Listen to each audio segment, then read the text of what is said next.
Hello everyone, welcome to our first class of business studies here, which is a recorded video.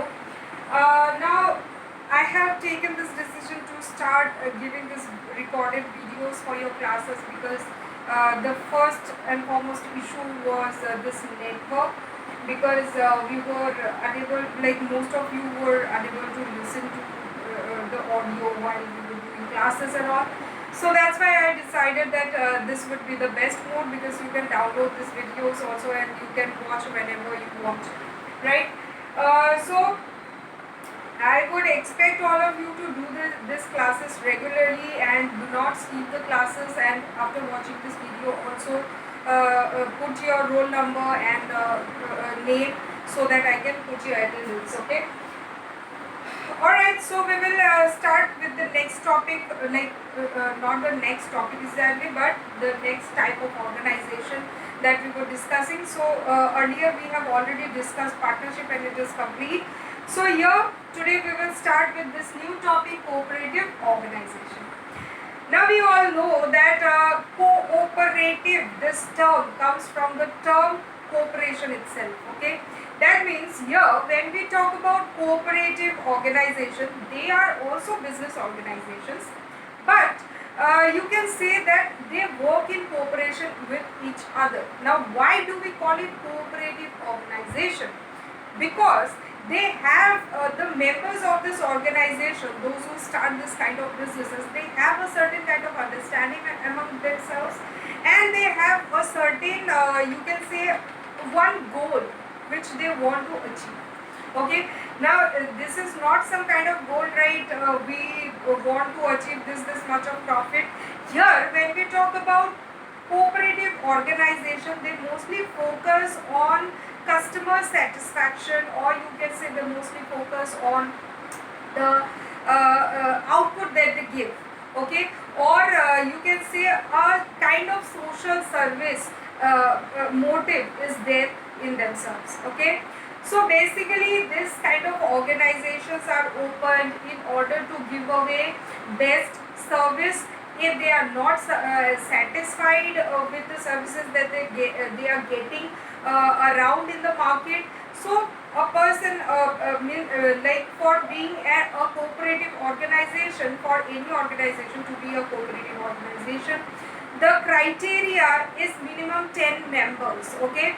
Not 10 people, minimum 10 people, if they have the same goal, right? Like I say that I and my 10 friends want to open a cooperative organization, then our motive should be the same.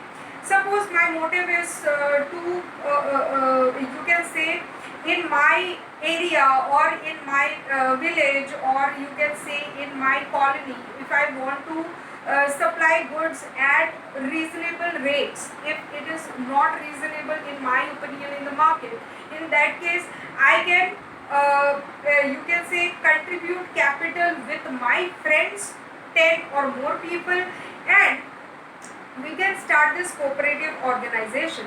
Okay, after starting this cooperative organization, after contributing capital from each and every partner's side, or you can say each and every member side, we basically call members.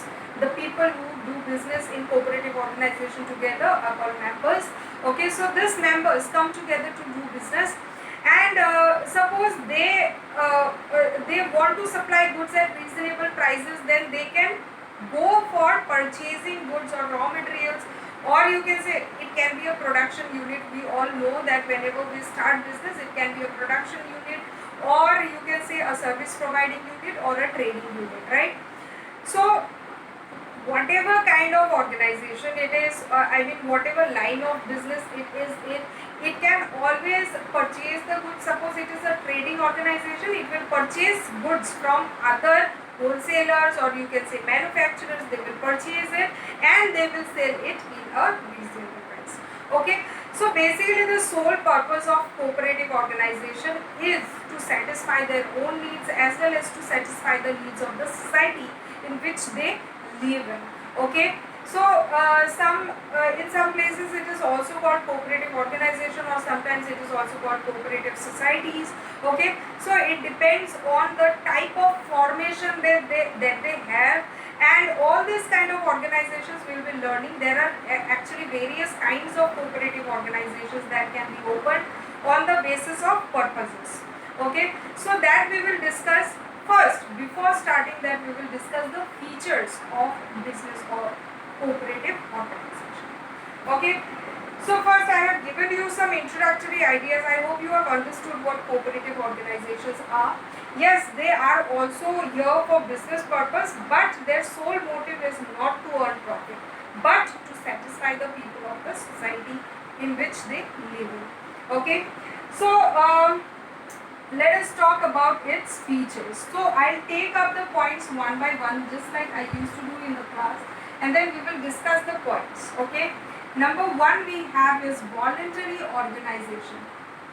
Voluntary organization.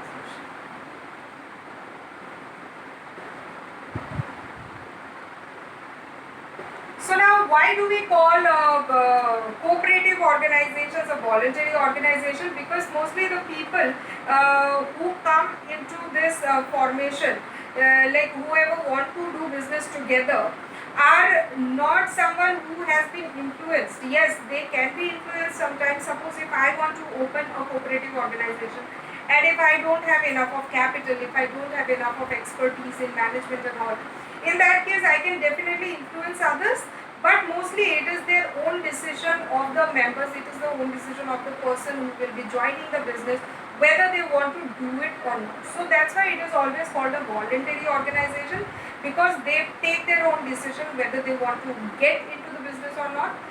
And even if they want to leave the business sometime in the future, they can also do that. There is no restriction.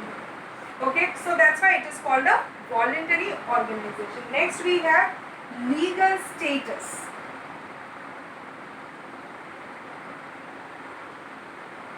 So for any organization to be called a cooperative organization, they need to first get registered as a cooperative organization.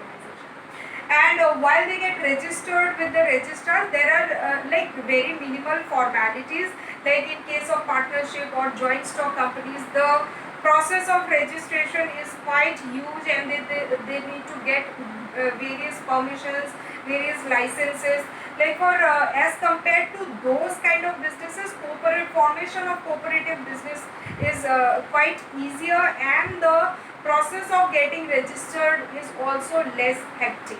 Okay, so that's why yes, they need to get registered as a cooperative organization, where they will get a license as a cooperative organization, and all the members of the organization will also be named there, and then they can only start their business after that. Okay, so actually I have told you that there are various kind of cooperative organizations, right? So according to the type of business that they are doing, or according to the type of you can say cooperative organization it is, according to that only they have to get registered, and then only they can start their businesses. And yes, opening a cooperative organization is easy, but there is a lot of you can say government intervention also, because whenever any cooperative organization is started, there are a lot of concessions given from the government side to cooperative organizations, because their sole purpose is not earning profit, and they want to you can say serve the society in a way. So that's why some concessions regarding taxes, regarding you can say other loans, interest on loans, all this while applying for loans and all. Here many concessions are given by the government. So that's why intervention from the government side is also quite a lot. Okay. So yes, they have a legal status. They get a legal status after they get registered as a cooperative society. Okay. Then next we have limited liability. Limited liability. So we call it limited liability. Now here limited liability basically means limited liability of the members. Okay, because the organization is a is a artificial person, right? It is just an organization. It does not invest its own capital. It does not have any money of its own. So definitely this organization is being run by the members who are running it. So in that case, the members liability means what? The amount that has to be invested or the amount of loss that a person may suffer in the future. That is the liability of the members, right? So here the members liability will only be to the extent of their capital investment. Okay, capital investment. That means the amount of investment, the amount of capital that a person has invested in a business, a member has invested in this organization, maximum loss for him will be that much only.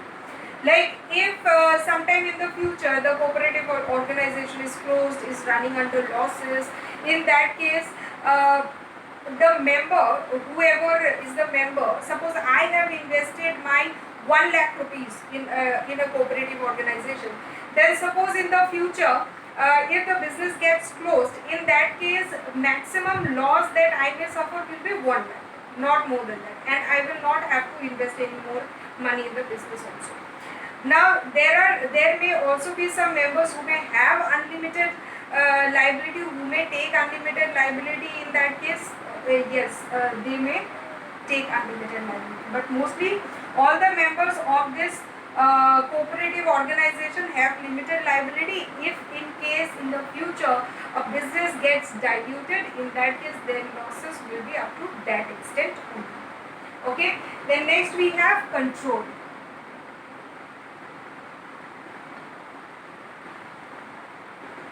Now the control of this organization, like all the members of this organization will be on the managing committee only. Okay, sorry. So the control here means what? The power to take decision. So the power to take decision will lie with the people. Power to decide. Yes, let us write power to decide. Now power to decide things like whether they want to expand their business, like the business organization or cooperative organization, whether they want to open new branches somewhere else, whether they want to invest the money or the profit that is coming out of this organization somewhere. Okay, so all this kind of important decisions are mostly taken by the managing committee.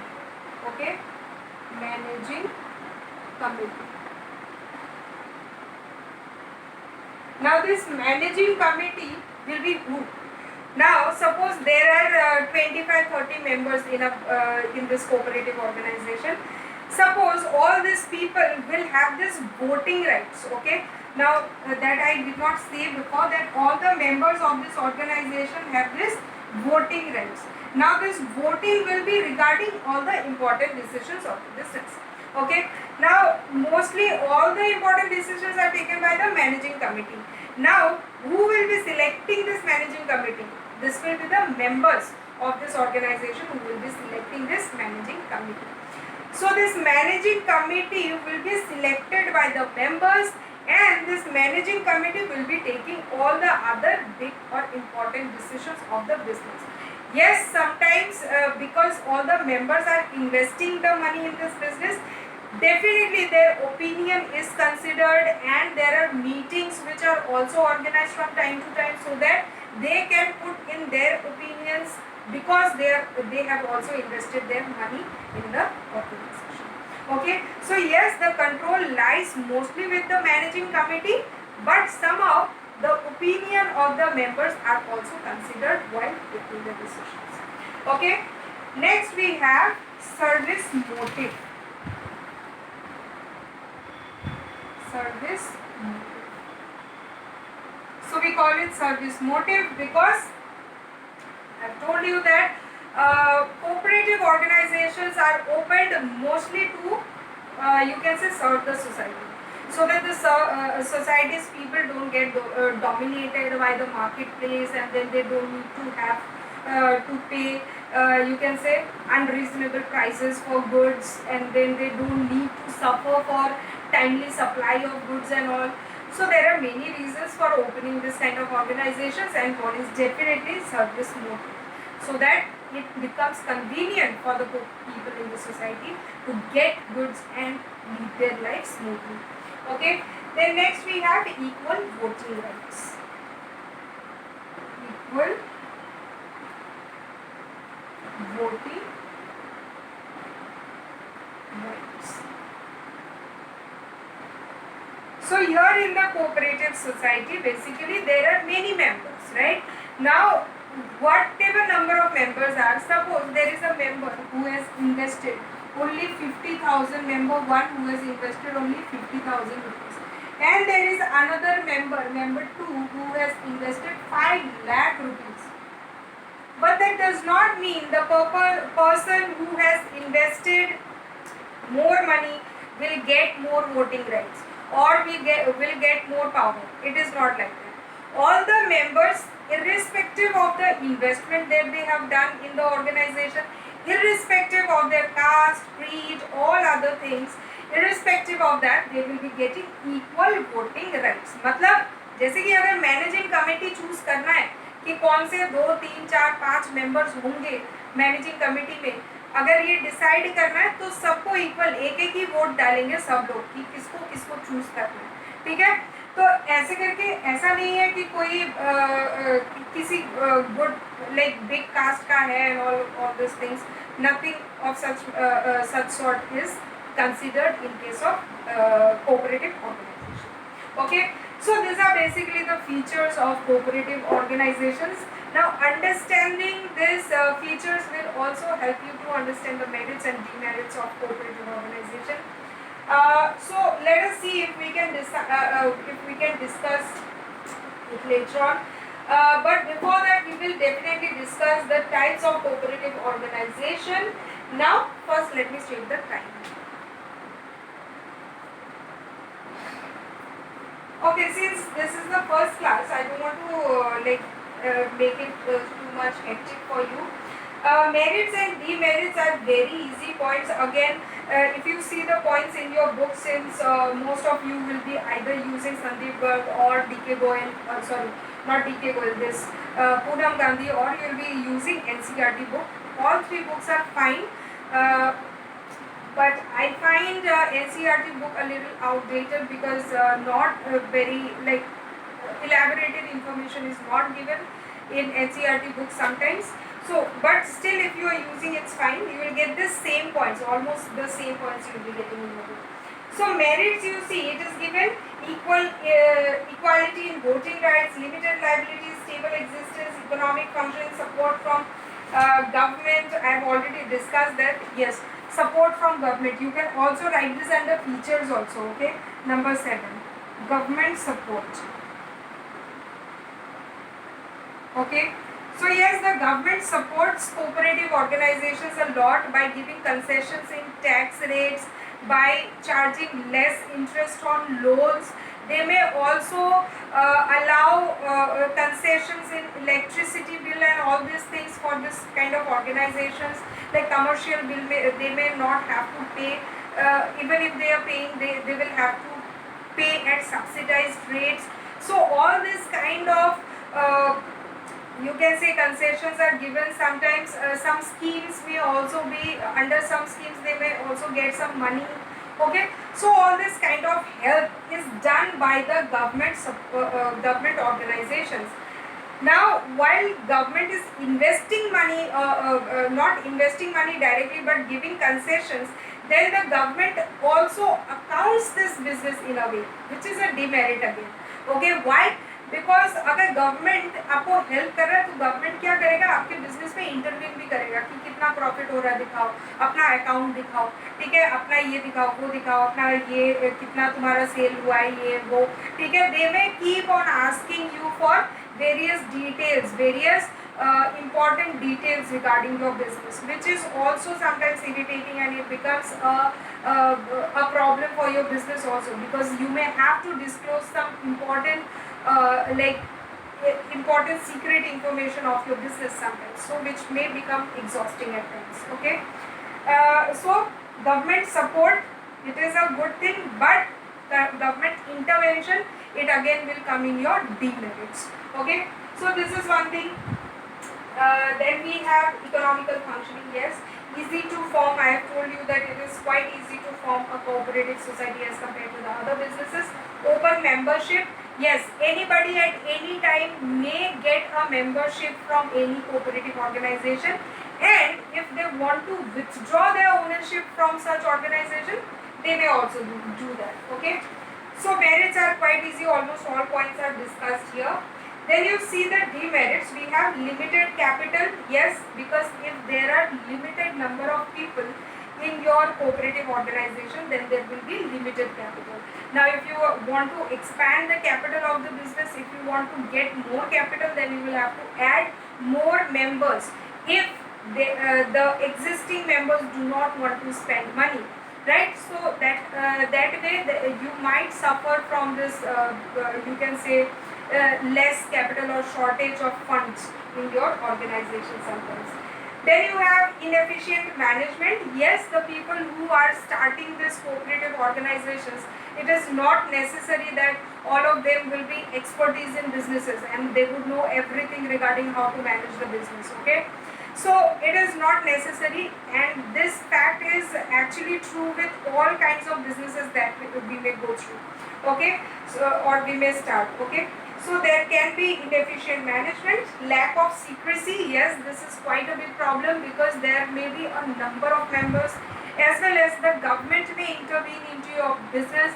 So some secret, for every business there can be some secrets which they do not want to disclose to the outsiders, but they may have to at times. Okay, because there are many members, and every member has the right to access into the accounts of the business, because they have invested their money in the business. So that's why it may be exhausting at times. Okay, then we have excessive government control, that I have told you. Difference of opinion or conflict among the members. Yes, this can be one disadvantage, because there are many members. Minimum 10 members will always be there, otherwise you cannot form a cooperative organization. So that's why it can be a little bit say, like in partnership also, if there are many partners, then definitely there will be conflict, there will be grudges, they will have difference of opinions, that will be there, right? So same thing may happen in case of cooperative organization also. They may have difference of opinion, and they may have some kind of conflict, which definitely has to be resolved.